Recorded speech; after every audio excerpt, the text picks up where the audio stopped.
கொஞ்ச நாளைக்கு முன்னாடி எலான் மஸ்க் வந்து தன்னோட ட்விட்டர் தளத்தில் வந்து நெட்ஃப்ளிக்ஸை வந்து கேன்சல் பண்ணுங்க, எதனாலனா உங்கள் குழந்தைகளோட பாதுகாப்புக்காக அப்படின்னு சொல்லிட்டு போட்டிருந்தாங்க.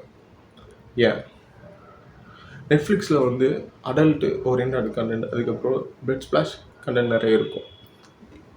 அது வந்து ஒரு அடல்ட்னாலே பார்க்க முடியாது. அந்த அளவுக்கு வந்து ரொம்பவே வந்து ப்ரூட்டலாகவும் ரொம்பவே இதுவாக இன்டென்சிவாக இருக்கும்.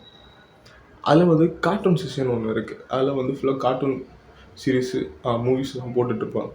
அதில் வந்து டெட் அண்ட் பேராநார்மல் பார்க் அப்படின்னு சொல்லிட்டு ஒரு கார்ட்டூன் இருந்திருக்கு. அந்த கார்ட்டூனில் வந்து எல்ஜிபிடி கம்யூனிட்டி வந்து காட்டுற மாதிரி அதில் இருந்திருக்கு. என்னை பொறுத்த வரைக்கும் நம்ம குழந்தைங்களுக்கு சின்ன வயசில் நம்ம என்ன சொல்லிக் கொடுக்குறோமோ அது மாதிரி தான் அந்த குழந்தைங்களோட மென்டாலிட்டி மாறும். இப்போ நம்ம சின்ன வயசில் இப்போ அந்த கார்ட்டூன் பார்க்குது, இப்போ வந்து இன்டர்நெட் வந்துடுச்சு, அதுங்களாகவே தேடி பார்க்குறது அதிக வாய்ப்பு இருக்குது. அது பாசிட்டிவாக இருந்துச்சுன்னா அது குழந்தைங்களுக்கு நம்மளும் இந்த மாதிரி இது போகலாம் அப்படின்னு ஆகிடும். இதே வந்து நெகட்டிவாக இருந்துச்சுன்னா அந்த மாதிரி இருக்கிறவங்க பார்க்கும்போது தான் அந்த குழந்தைகள் நெகட்டிவாக தான் மாறும். ஏன்னா அதுங்க வந்து ஒரு ஸ்டேஜ் ஆனதுக்கப்புறம் அதுங்களாகவே தெரிஞ்சுக்கட்டும். நம்ம ஏன் வந்து அந்த குழந்தைங்களுக்கு அந்த கார்ட்டூனில் அது காட்ட வேண்டிய அவசியம் இல்லை.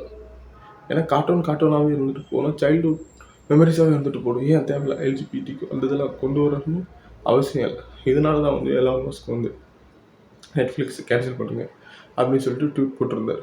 இதை பற்றி நீங்கள் என்ன நினைக்கிறீங்க அப்படிங்கிற சொல்லிட்டு உங்களுடைய கருத்துக்களை கமெண்ட் பாக்ஸில் கமெண்ட் பண்ணுங்கள். மறக்காம உங்கள் ஃப்ரெண்ட்ஸுக்கும் ஷேர் பண்ணி சப்ஸ்கிரைப் பண்ணுங்கள். பாய். அடுத்த வீட்டில் சந்திப்போம்.